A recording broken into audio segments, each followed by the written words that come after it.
One of the great memories I have of homeschooling my daughter was those times when I learned something. When she was studying Buddhism, a line in a video she was watching jumped out at me. It said, "One way to describe enlightenment is to be at perfect peace with change." I remember thinking, that means I'm even farther from enlightenment than I thought. Well, all these years later, I am called upon to flow with an unexpected change, and that is that Unity Online Radio is ceasing operation after 15 years. And the Main Street Vegan program has been part of that weekly lineup for the past 10 years. It was my plan to spend the next 3 months featuring extraordinary healers, animal rights heroes, and important spiritual leaders to celebrate our decade of broadcasting and podcasting. But we don't have 3 months, only 3 episodes. And it is my hope that you find each one enlightening. Hi, everybody. I am Victoria Moran, welcoming you to the 473rd episode of the Main Street Vegan podcast. And my guest today is, luckily enough, one of those spiritual leaders in the world of veganism and beyond. He is Monk Coleman, author of one of my current and probably going to be all-time favorite books, Love Over Fear, A Guide to Peace and Purpose. Monk has an incredible backstory, a story of spiritual awakening, which included awakening to veganism. He's also a former champion bodybuilder. He is a motivational speaker, and he works with people around the world to open their hearts to greater love and greater life. Welcome, Monk Coleman. Thank you so much for having me. It seems like we done talked so much in the last few weeks. Yeah, it's really funny. We had some technical difficulties when I was trying to do this without the lovely Jeff Comfort, our fabulous Unity engineer, who is with us today to make sure that everything goes smoothly. But I also think, Monk, given who you are and how you and I see the world, that there's just some reason that instead of just talking once, we're kind of talking 2.5 times, Right. because that sharing is important. So I'm ready to hear your story all over again. Yeah, so interesting. When you say you're further from awakening, farther than you thought, I always say like the awakening process never ceases. There's only a few people that I think that ever have been here that it were truly awakened, masters or sages or whatever you want to call them. But yeah, so I'm still on my awakening process every day, trying to become more and more awake, or allowing myself to become more and more awake through what I do every day. But yeah, so my backstory is, which you know well by now, I was born into a very poor and dysfunctional situation. There were 7 of us, and my mom, no male role model in the house ever. My dad passed away when I was about 3.5, I believe. My mom wasn't very educated, but she was a miracle worker because we all survived. We all made it through. We all had food to eat. We never went hungry. But I had a lot of issues with the way I was brought up, and it translated over into my adult life.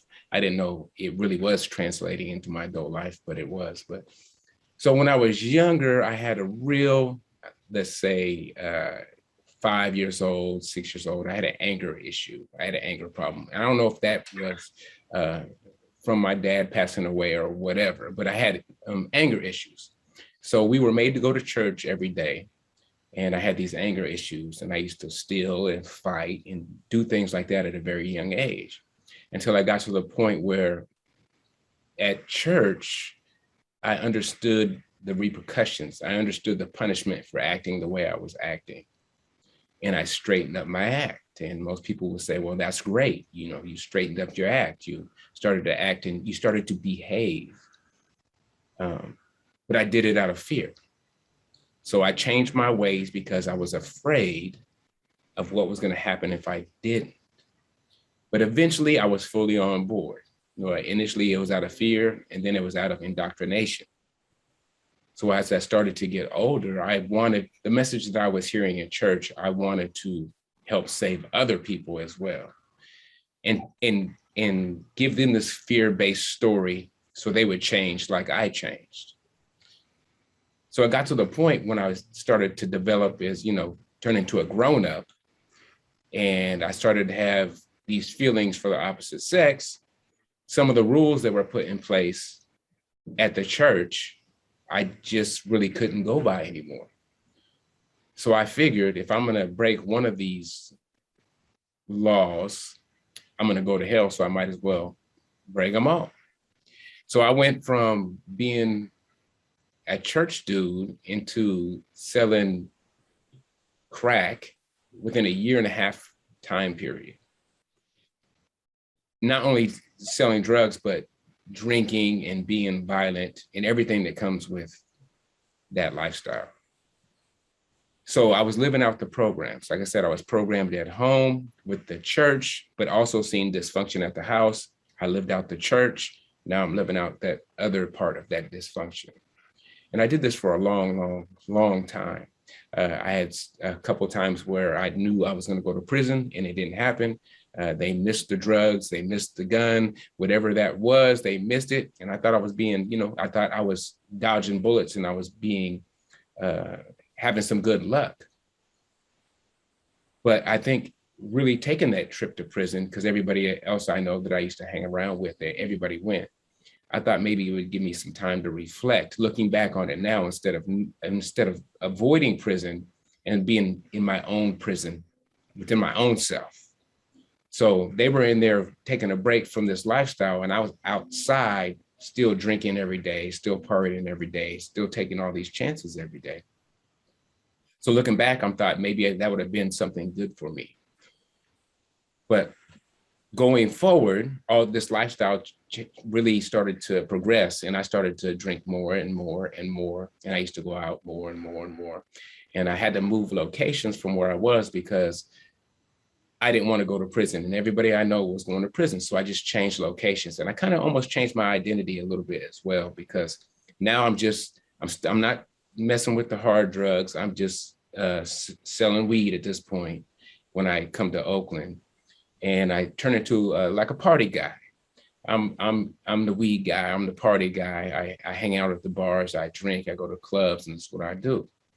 But this whole time I was searching for something, and I was trying everything. And I know this is going to resonate with a lot of people, because once we try something and it doesn't seem to work, we try something else. And we just keep chasing this feeling, the feeling that we want to have, that peace, that fulfillment, whatever that is. In every aspect of my life, I was chasing. And it seems like society is just this way. You have these boxes that you want to check off. And in the end, we all want the same thing. We all want peace. We all want satisfaction. We all want fulfillment. We want to have that sense of, I'm good now. But it can never come with anything external. So you go from one thing to one partner to the next, one job to the next, one drug to the next, thinking it's all going to get you this feeling. Making enough money is going to get me this feeling. We're trying to get things because we think it's going to create a feeling within us. It's going to be like, I'm whole now, not knowing that we're already whole. Everything we do externally that we do in our life, we're trying to chase this feeling. We're trying to catch this feeling, even though we take different routes to get there. So it got. Sorry. When you were talking about when you were in the church and you shaped up out of fear, I just heard a story of Mahatma Gandhi, that when he was living in South Africa and a Christian missionary was trying to change him and told him that if he would accept Jesus as his savior, then he would be forgiven of his sins. And Gandhi said, but I don't want to be forgiven of the consequences of my sins. I want to not want to sin. And I'm sure that's what really all the religions are saying, but I love that difference in concept. And I think that's kind of what you're talking about with the love and the fear. So please continue. I didn't mean to interrupt. My apologies. Anytime you need to interject, just go right ahead. But I think as human beings, we all want the same thing, but we just think different things are going to get it for us. And at the end of the day, we know that it's all inner work that gives us that feeling that we're looking for. And we don't have to search for it. It's already there. We have to connect with it. We have to access that. And doing these different practices that I started doing, and I'll get to that, helped me to access that and helped me to change out the program that I was running on beforehand. Yeah. So So what happened? that being that party guy, I didn't think it was really affecting me the way it was affecting me in my late 30s. I went to on vacation and I was still doing my thing. And I looked healthy, but I wasn't healthy. So I was going to the gym. Looked like I was in great shape and from outside appearances. But I went to Miami, woke up the first day after being there, partying all night, and then I was urinating blood the next day. So this is when things started to get real. So this is the beginning of the end of my old life. It was almost the ending of my physical life. So at that point now, for the rest of the week, I'm in Miami, I'm just tripping. I'm just in my head because I'm already depressed. I'm already anxious. Alcohol was my crutch. It made me feel better. Now I know right now, this moment, this would not be a great idea to just continue on drinking throughout this week. So I just kind of just hung out and just was really internalizing everything. What am I going to do when I get back home to the Bay Area? And then I got back home and I thought, okay, maybe it's okay now. And I continued on with the same behavior and with the same results. And then one day after a party, I said, I really have to ask myself, do I want to be here or not? Because if I continue, I won't be here. I guarantee it. And I said, I wanted to be here. By this time, I had several children. And obviously, when you're living a certain life, you're not the best father. I'm not going to say I was a bad father, but I'm going to say, my children were in different areas. I talked to them on a regular basis. I was the best father I could be with what I was working with at that time. So when I just had my last child, and I was like, I got to be here. I got to be here. I got to figure this thing out. So for about a year, I just smoked cigarettes and was very anxious and felt like the victim, because why did my crutch have to be taken away, right? This alcohol created my whole personality, or it brought that personality out of me. I believe anytime we feel a certain way or act a certain way, I believe it's in us, but sometimes it takes something to bring that out. And for me, it brought that out of me. But there's always a price to pay on the back end when you use something as a catalyst to get something else. If you're using drugs to create a feeling, you're gonna have to pay for that on the back end. In the microcosm, it's the hangover that you get from drinking, and then in the macro, it's the long-term effects that it has on you. So now all that is gone, and that's over 2 decades of using it and being comfortable with it. And it was my go-to. I could always go to that no matter what.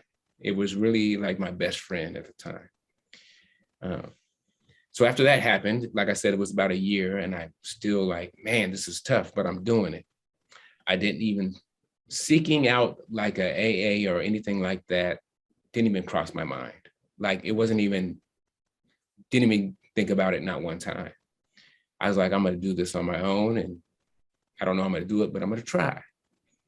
So about a year in, meditation came into my awareness, and at the time, I didn't know how that could even happen because I never even thought about it, but it did. Maybe I saw something on TV, or I don't know what happened, and I don't remember why I went there, but I started to look that up, like how do you do it?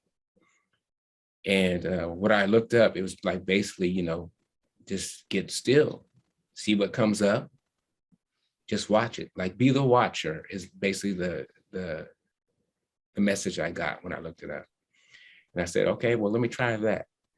So at first I used to go into the bathroom and I just lock myself in the bathroom and stay in there. And at first it was short periods, 10 minutes, maybe 15 minutes at the most.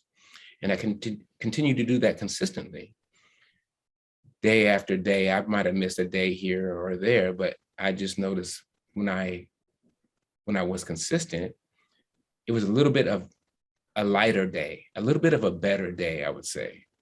And I come to realize if you do something that makes your day better, it will ultimately make your life better. If you do something every day to make that day better, because we're only living moment to moment. So what are we doing with those moments? Those moments can create better moments and so on and so forth. So I really became consistent. And what I didn't know what was going to happen was that old program. See, I didn't know about the subconscious mind, the conscious mind, the superconscious mind, or the God conscious mind. I didn't know any of these things. I didn't know that your reality was created by the subconscious program. And if I would have known that, I would have looked back like, whoa, okay, I see it now. But when you don't see it, you don't see it. I always say, when you're in the water, you don't know you're wet.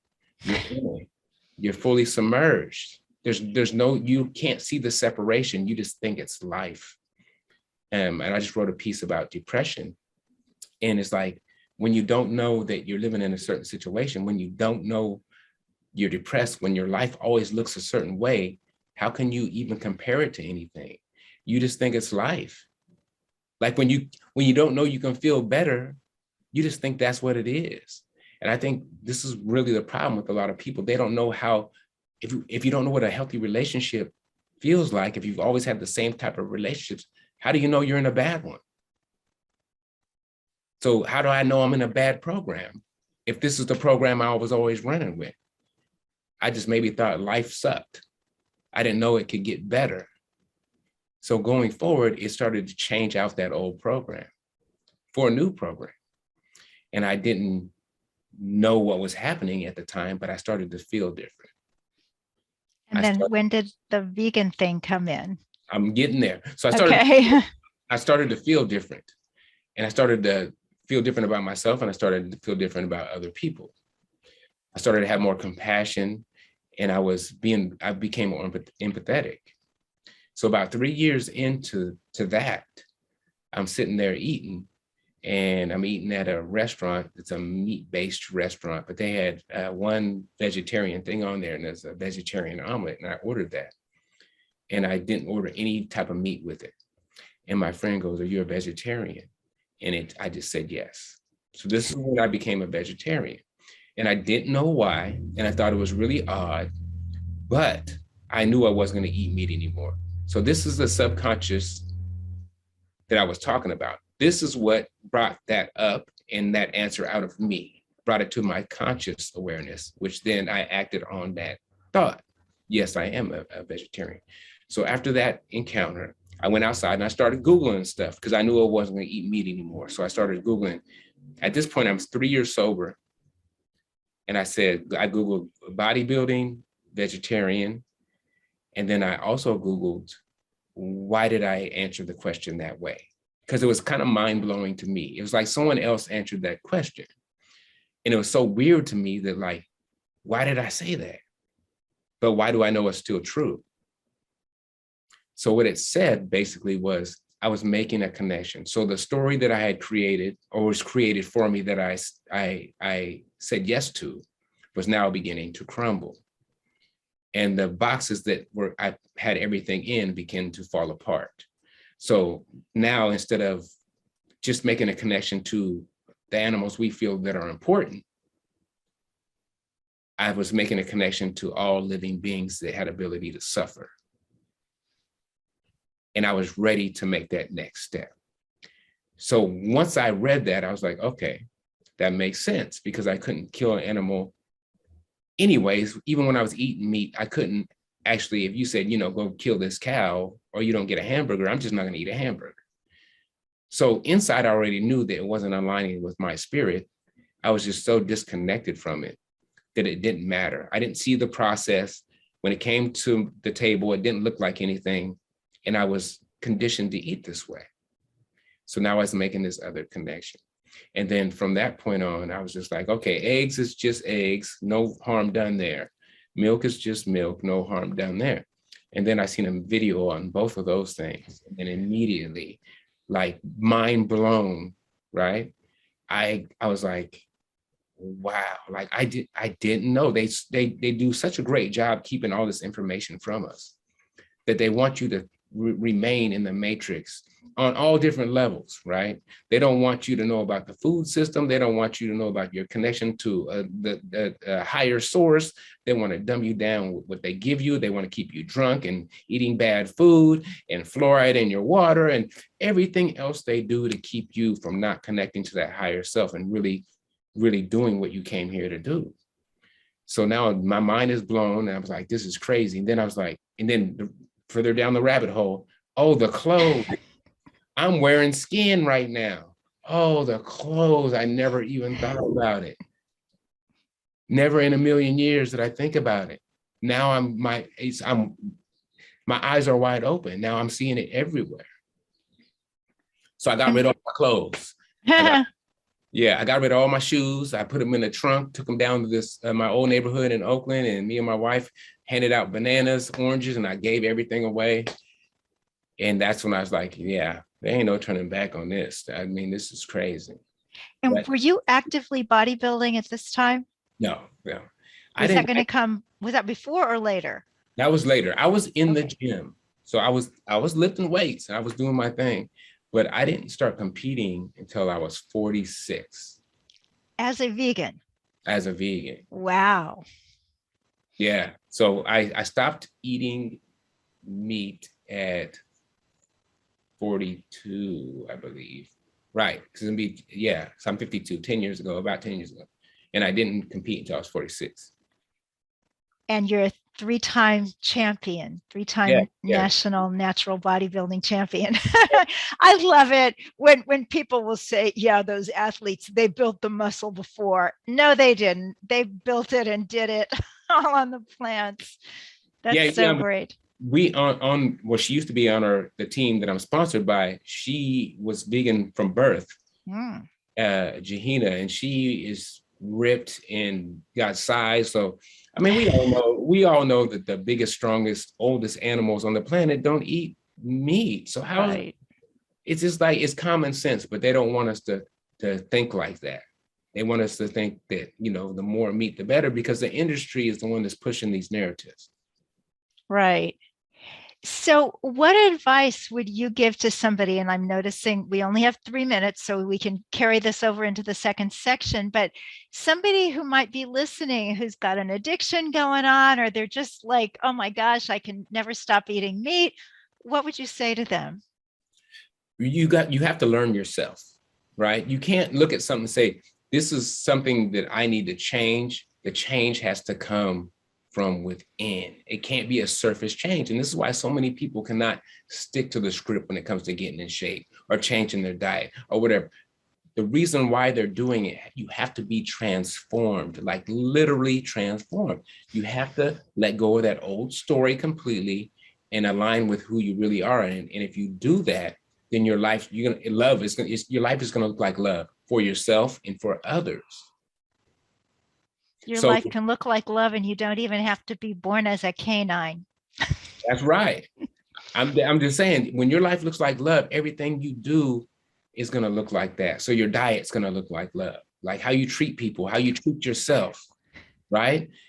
Everything is gonna be like you don't want to harm or hurt anyone, even on an emotional level, because you're living from this loving place. So everything is, you're so conscious about what you say and what you do and how you treat yourself and others.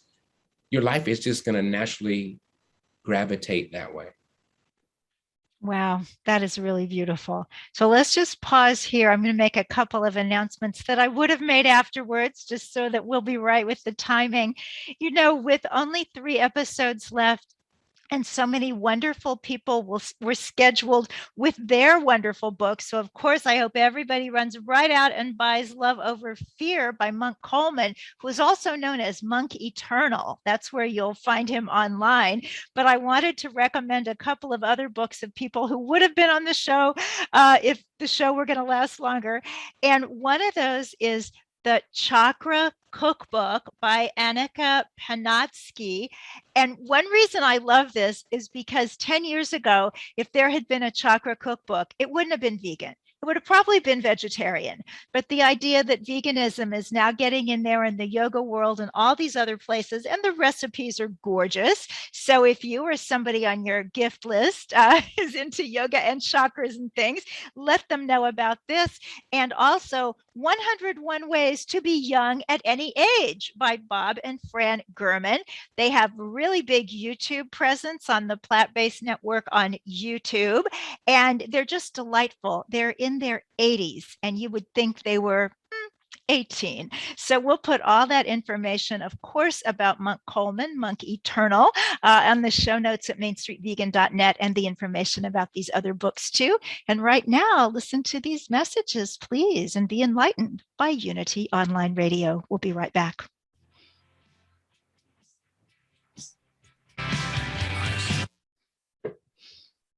Okay. Oh, Jeff, I so miss you saying okay. I'm going to...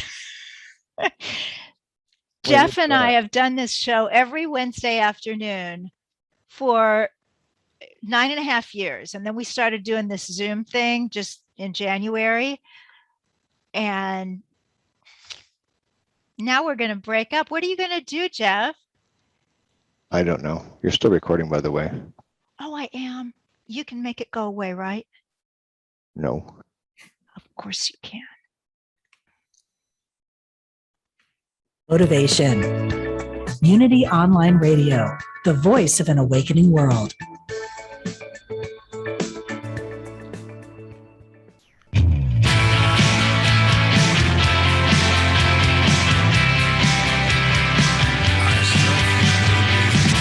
Welcome back to Main Street Vegan with your host, Victoria Moran. Hey, everybody. Welcome back to my wonderful conversation with Monk Coleman. And let me tell you where you can find him. You can also look this up later over at mainstreetvegan.net in our show notes. There'll be all kinds of information about our guest and his wonderful book, Love Over Fear. Monk's website is monketernal.com. He is Monk Eternal on Facebook, at monk_eternal on Instagram, and we'll put all the other URLs over there on mainstreetvegan.net in the show notes. So traditionally at this time, I like to fill you in on what's happening in the world of Main Street Vegan. And so I'll do that really fast because I want to let you know Main Street Vegan is not going anywhere. And at mainstreetvegan.net, we're going to put all 475 fabulous archival episodes of 10 years of podcasting through Unity Online Radio. So when you can't find it at Unity anymore, or you can't find it on the podcast apps, these episodes will all be at mainstreetvegan.net. And people are saying, are you going to go somewhere else? Are you going to have another podcast? Are you going to continue this podcast? Not sure yet. Because after 10 years, once a week, I think a little rest is in order, but something else will come up. And if you want to know what that is, please be sure that you are subscribing to the Main Street Vegan newsletter and blog, which you can do by going to mainstreetvegan.net and just scroll down to the box that says, do you want to be a Main Street Vegan? And then we can stay in touch. And also Main Street Vegan Academy, where you can train as an expert on all things vegan and be certified as a VLCE, Vegan Lifestyle Coach and Educator, is continuing and thriving. And we have 570 graduates now in 32 countries on 6 continents. And as a listener to this podcast, I do want you to have a discount code for tuition. So write this down somewhere, because the time will come when you very well might want to come to Main Street Vegan Academy, and you can use the discount code kindness20, kindness with a capital K, and that'll save you something like $240, $250, something like that on your tuition. And finally, last thing I'm going to say, one more book I wanted to mention because the author was going to be on the show. It's called Meet Me Halfway, and the meat is spelled M-E-A-T. And that's by Brian Cateman. You know him as the editor of the Reducitarian Solution. And this is a great gift for the person in your life who absolutely positively is not going to go vegan, or so they say, but they might commit to a cutback of their animal product consumption. And that might be a wonderful start to, oh gosh, a whole new life, like we're hearing about today from our wonderful guest, Monk Coleman. So we're going to be continuing.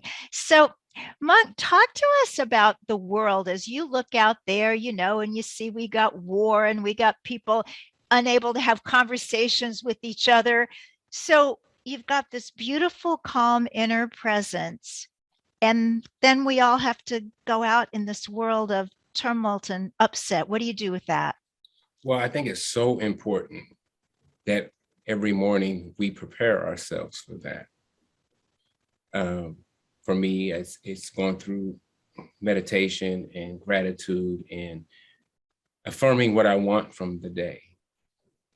I think too many of us just get up and go out of the house and run into the madness and are not prepared. So when you know something might be a possibility and you're prepared for that, then you know how to respond to that. You're not reactive. And that's so huge. And that's another thing that meditation has done for me, is it's given me space between a reaction and a response. If you just have a little bit of space before responding to somebody or a situation, it's going to turn out the best for you. But most of us are very reactive. So if something hits us, it comes at us and it hits us when we're not ready for it, we just react to whatever that is. And usually the outcome is not going to be good, like road rage or, getting into an argument with somebody. So just prepare yourself, connect to yourself before leaving the house, get your energy right, and then go out into the world. Because when we have our energy right, we're going to attract that energy. I rarely have any issues going out into the world, where before, back in the day, I would have, because of my own energy, attract certain situations. I literally had to pull a gun out on somebody on the freeway back in the day, because they were riding in front of me, hitting brakes and trying to make me wreck. So this is the type of energy I was attracting. I didn't even know this person. So to really be responsible for what energy that you take out of the house, you bring out of the house, it's going to dictate what energy that you're going to see when you get out there. And it's not 100%, but most of the time it's like when you're feeling good, usually you don't have those negative things happen to you. If you're in a good space, you attract that smile from a stranger. You attract those conversations from strangers. So really to create a practice for yourself to be intentional before you leave the house. And as far as watching the news and anything like that, I don't do it. This is just to get your vibration down. It's to get your frequency down. It makes you susceptible to things that are going on in the world emotionally, right? It's just trying to get you to a low state. I don't watch that. And everybody, people say, well, how do you stay informed? Well, first of all, who's informing you? Who's giving you this news, and what is their agenda? Informed, who do I go to get the truth about this thing? Right? You got the people on the left saying, well, it's the left that's giving you the truth. You got the people on the right saying it's the right that's giving you the truth. The truth is neither one of them is giving you the truth, only tiny bits and pieces. But the way they want you to react emotionally is what the key is. If they can get you in a state of fear and panic and division as far as choosing sides, they can do whatever they want to you. So I really remove myself from anything like that. And if I can't make a difference, why am I watching this? If I can't make a difference, if I can't change this situation, whatever they're talking about, what good is it to watch this and be in that emotional, low vibrational state? What good is it doing to me and everybody around me? Wow. So why are we watching it if we can't do anything about it? We're addicted to drama. We're addicted to this stuff. We're addicted to violence. We're addicted to bad news. So they keep feeding us what we're addicted to. They got us addicted to it, and now they're going to give us our fix every single day. And I used to be fully in, and not that many years ago. And I was thinking it wasn't affecting me. But every time something would come up, I would get a feeling in my gut, which I was like, this doesn't feel good. I would start to judge people because of the story that someone told me. And that's no good. Because the story they're telling me, how much truth is in it? So at this point in my life, anything that causes division, I don't want it. And I don't care what it is. Even in the vegan community, if you're going to be bashing people because they're in a place that you used to be in at one point, I'm not okay with that. I believe giving them information and from a loving place and an understanding place is going to more likely have positive results. They're going to want to know more. And I've had people tell this to me, like, yeah, you talk about it, but you don't talk about it in a way like telling me I need to do it. I'm just giving information. That's all I'm doing. Have you ever thought about it like this? Have you ever thought about it like that? You know, have you ever, and it'll go from, you know, your life experience to what we eat. It's not just about veganism. It's like, have you ever thought about why you do the things you do? Why you are the religion you are? Why do you eat the way you eat? Why do you react in certain ways when it comes to relationships? Well, if you don't know that you are a program, then you're going to be that program. And this is why we act the way we do. If I took you in the same body, the same DNA, and put you in a different situation growing up, your beliefs about life would be completely different with the same DNA. Yeah. If you grew up in foster care, well, how you view life will be completely different in the same DNA than if you had a solid mother-father foundation and were supported. Your views on life would be completely different in the same DNA. So that's telling you your truth is created for you. It's not something that you just show up and go, okay, this is how life is. No. Initially, at first, yeah, you knew. And then you were taught something else. Now you have to unlearn, align with who that little child was, because that little child knew. That little child knew. Can I ask you something about what you were talking about, our thoughts attracting our circumstances? Because you're a Black man, a biracial man, and so you would know far better than I that statistically, if a police officer pulls over someone who looks like you, the reaction will probably be different than if they pulled over somebody who looked like me. So bring the thought part into it. I'm wondering if, you know, somebody might be saying, well, yeah, it's easy for you to talk about thoughts, but here's what happens in reality. So let me tell you, because I definitely have my own stories about this. I have my own beliefs about this. Okay. So first of all, there has to be a narrative out there. There has to be a story for both parties to believe, right? So the cops, they might believe that people that look like me commit more crime. So they have to believe that, first of all, right? They have to believe that I have different tendencies that other people don't have. Second of all, I have to believe that they believe that. That has to be my belief that police are always going to mess with me every time that they see me. I have to believe that. So when I do believe that, what do you think is going to happen? Not good.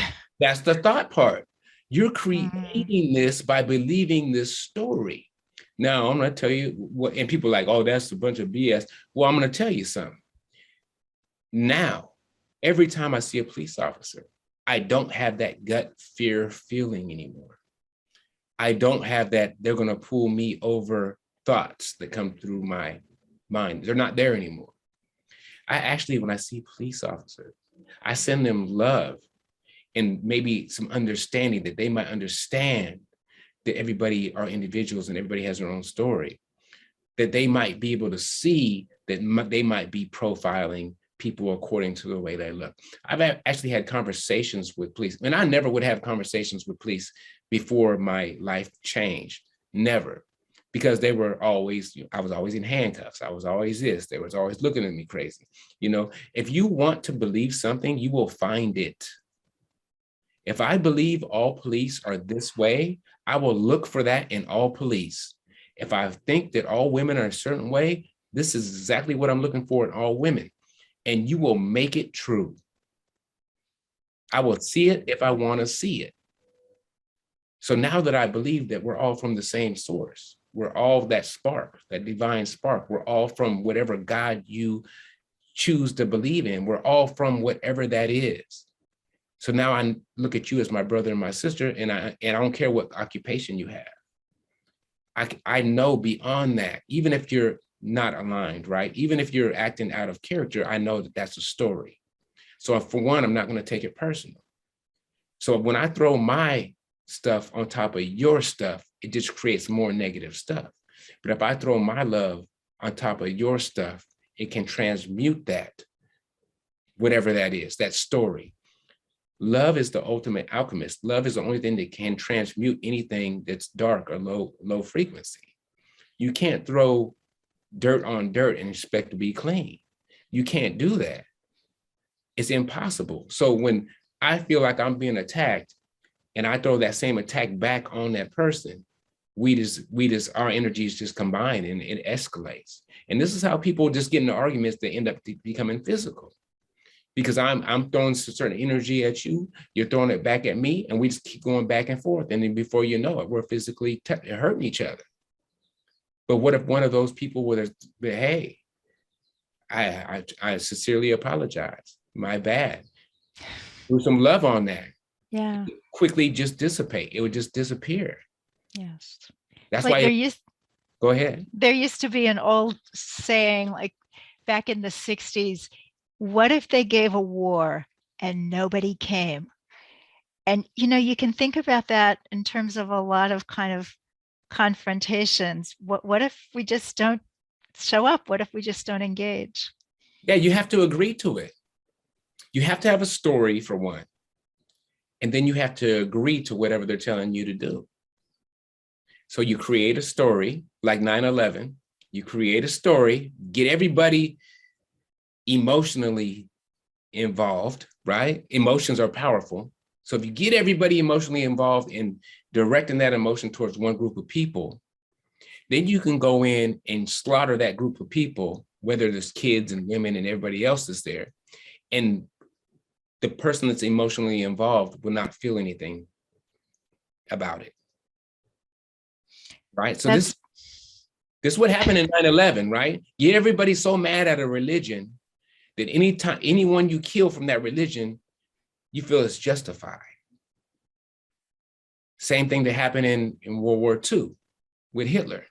You get a story going that these people are worthless and they deserve this punishment.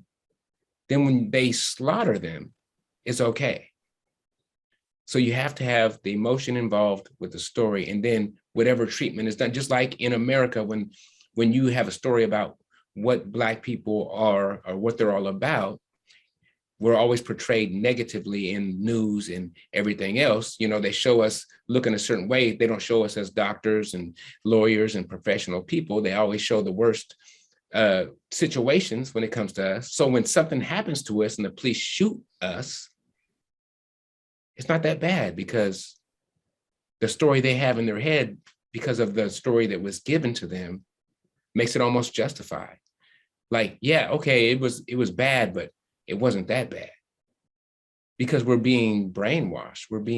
They're giving us the story over and over and over again. So when it happens, we really don't have no feelings behind it. The only time we get feelings behind something is if it's something I can identify with.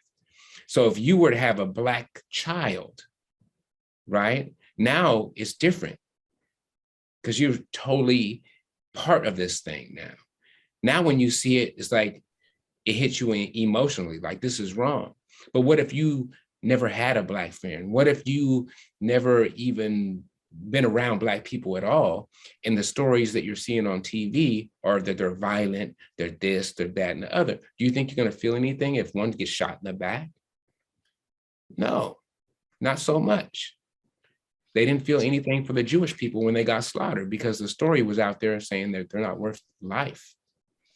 So, Monk, tell us the true story, or maybe just the truth with a capital T. How do you look at life so that we can live it each day, denying the stories and going forward in truth? So first of all, you got to go inside. You got to figure out who you are. That's what you got to do. And once you figure out who you are, then what you're going to do here will be given to you.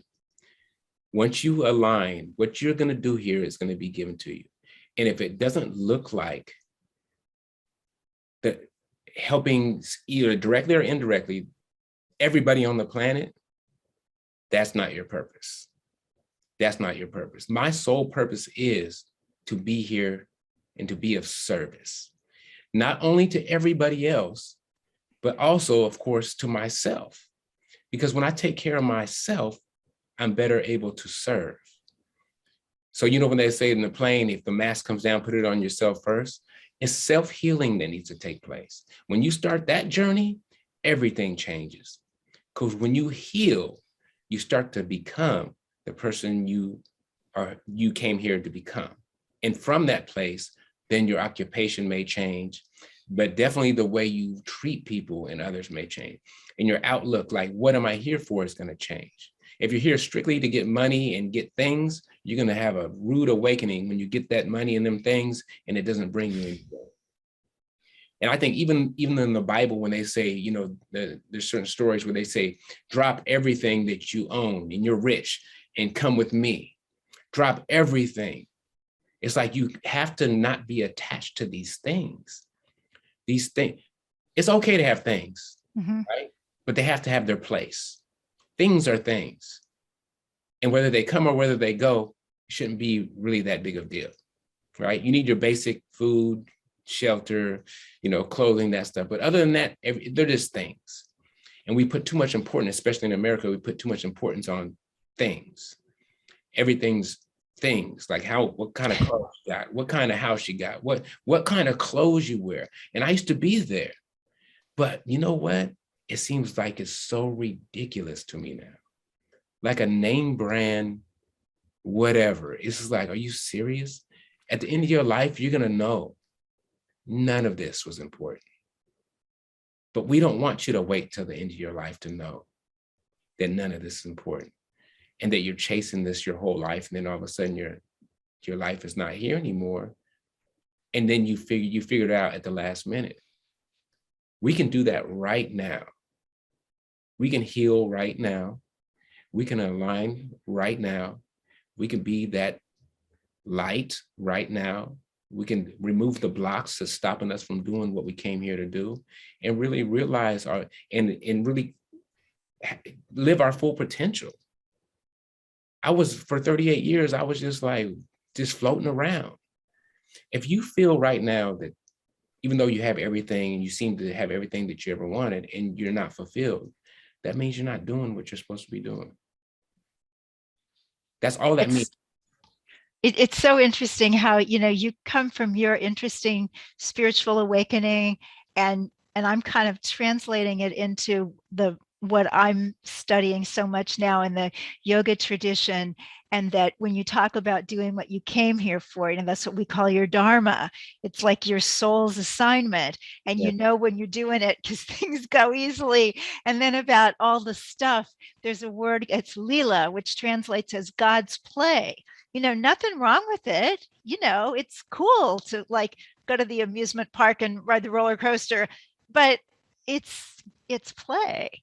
And if we can just kind of get that and know what's really real, then we can just be happy on so many levels.